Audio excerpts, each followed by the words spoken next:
Hi everybody, Rod and Mandy with Stirling Soap Company back with another couch session.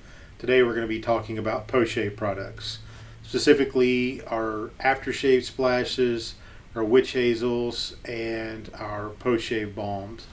Basically, what's the difference between them, when do you use them, what's the benefits of them. Stick around to find out more.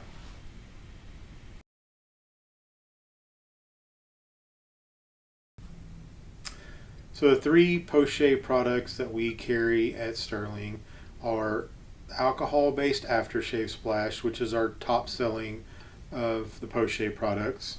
We also have an alcohol-free Witch Hazel and Aloe Splash, and then we've got the Post-Shave Balm. So when do you use each? What's the purpose of each? What goes into each? So for starters, the alcohol-based aftershave splash, if you shaved for one day in your life, chances are you know what this is. Originally, they were just ethanol, maybe some water, and fragrance. Ours, we've added in other ingredients such as witch hazel. We've got aloe. There's glycerin in ours, which is a humectant, which helps counteract some of the drying effects of ethanol. And then we've got an ingredient, its trade name is Hydrovance, but it's hydroxyethylurea.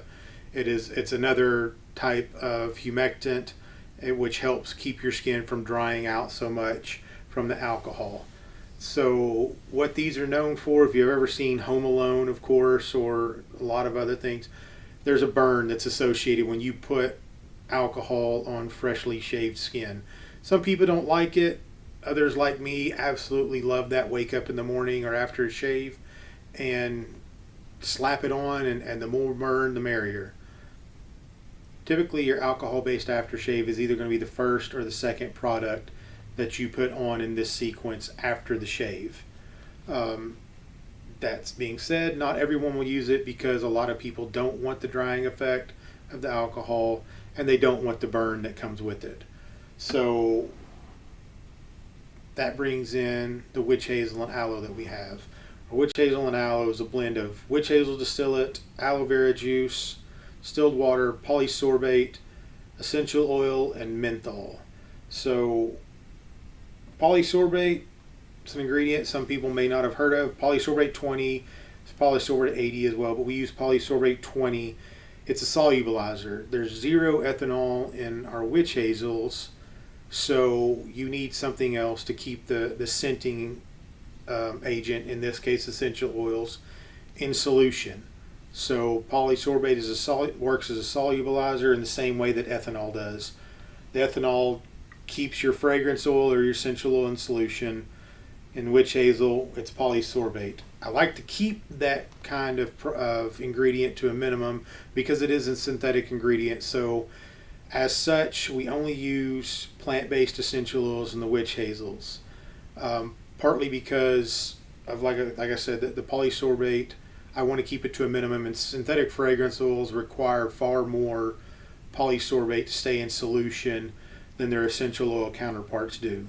The second reason we only use essential oils in these is because if you've ever used witch hazel, if you ever picked up a bottle of Thayer's or any other type of witch hazel, plain witch hazel on its own has a very distinct odor, and it's not exactly pleasant. And we find that it pollutes a lot of synthetic fragrance oils. So we use plant-based essential oils, which seem to blend better and help mellow out the natural odor of the witch hazel. Witch hazel itself is a toner. It's a vasoconstrictor. It helps your skin feel tighter after a shave. But it's also, with the witch hazel and the aloe itself, they help soothe skin. They help repair skin, or excuse me, the aloe will help repair skin after a shave. And so it can reduce a lot of the burn that you're going to feel from this, but also it can reduce a lot of the irritation that you're going to get if you've had a bad shave and your skin is feeling, like it's been under a lawnmower. This is a great product for helping to soothe and repair skin. It also can be used on days that you don't shave as a toner. That's typically where I use it. As I use it if my face is feeling old and saggy or just not quite fresh. You can splash this on or dab it on with a cotton ball, and it has a fantastic tightening effect on skin. Mandy will tell us about the Post-Shave Balm. So the Post-Shave Balm came around after the Aftershave Splash, after the lotion, and and obviously we started with the witch hazel and aloe first in production actually. So what we did was we took the lotion ingredients in the formula and we added the components of the other two aftershave products that we like, that witch hazel and the aloe. We don't need the polysorbate or the ethanol in this because we've got stearic acid and the myristil myristate in it, which act as a solubilizer together, or actually an emulsifier, I'm sorry. So you have those ingredients in there. We also added allantoin to this to help repair the skin. If you've had a really rough shave, it's a great ingredient to have in there. It has the base oil ingredients that we use in the lotions as well, so it feels light on the skin. It's thinner than our lotion, so it absorbs really easily into the skin, and you don't feel like it's a really heavy cream like you would if you would use a lotion or a body butter. Rod likes to use this on his head a lot, yeah. But he uses it often in the wintertime. We keep this actually in our console in our car, which I do not recommend because it's a natural product and it will separate. However, he uses it despite that, just to have a nice moisturizer on the go at the ready.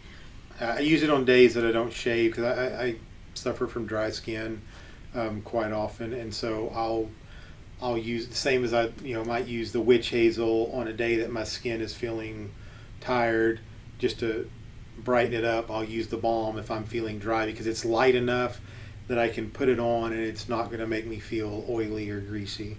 Right. So another question that we always get as far as a post-shave balm or post-shave products, when do you use them? What order do you use them in? So the only right answer to the question is the balm is last. The balm should always be last because ingredients in these two can help, especially in the alcohol-based aftershave, can counter the moisturizing effects that you get from the post-shave balm. So you never want to use the aftershave after the balm. The balm should be last. Now, there are people that we've seen that will use the witch hazel first to help soothe their skin, and then you lessen the burn that you're getting from the aftershave.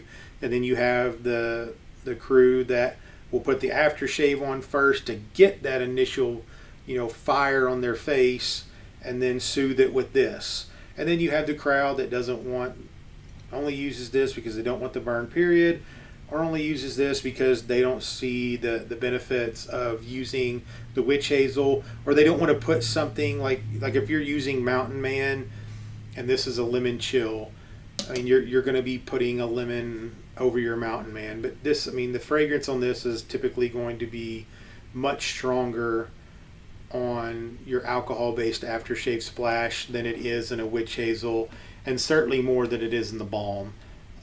With the balms, they don't have as much fragrance in them as the aftershave splashes do, because we really weren't going for Bath and Body Works style. I put this balm on and now people 3 counties over smell me coming. So the last thing we want to talk about with the aftershave products is, what do you do if you experience discomfort, irritation, redness, rash, anything like that? Simple answer is discontinue use and rinse it off. And you can always shoot me an email and I can probably help you narrow down what it might be. A lot of times it might just be one ingredient in the fragrance, or a blend of ingredients in the fragrance. Everyone's skin is different. Some people have very sensitive skin. Some people feel they have sensitive skin. Some people can set their face on fire and it does nothing to them. But if you do experience any type of irritation or discomfort, discontinue use. Let us know and we'll try to figure out a solution. When we have those that have irritation, we have fragrance oils that our cinnamon base, or we know they have cinnamon, like our bay rum, things like that. We try to put a disclaimer in the product description on the website so that those who have sensitive skin, they know they have sensitive skin, are aware that this may cause irritation. And it's also the biggest reason why we offer unscented products is for those with sensitive skin, and also those that just they want an unscented product. And to clarify, I'm not talking about irritation, just being the burn from the ethanol, because to some people that is irritation and they don't want to feel it. And for those, the witch hazel, or you can go straight to the balm. In the meantime, thank you for watching. If you have any questions at all, feel free to shoot either of us an email, rod@stirlingsoap.com, mandy@stirlingsoap.com, or you can leave a comment below in the video. I will have a collared shirt on next time because someone pointed out to me I kind of look like a slug and I shouldn't be so lazy with what I wear. I apologize to you, Dr. K, and I will make sure that I dress a little better next time. Thank you for watching.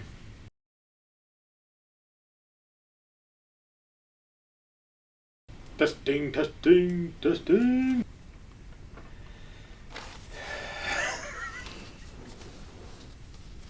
I don't know why. I should have done a better job prepared for this.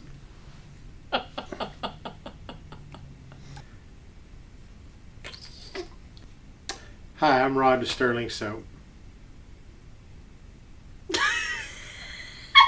You're supposed to say I'm Mandy. I was giving that natural pause where you say, I'm Mandy. I'm Rod with Stirling Soap. Oh, and I'm Mandy.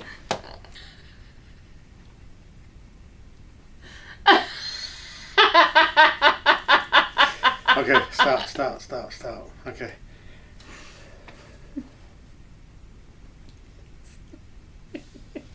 You gotta stop laughing so I can do the intro. You looked up. Turn it on. Okay. No.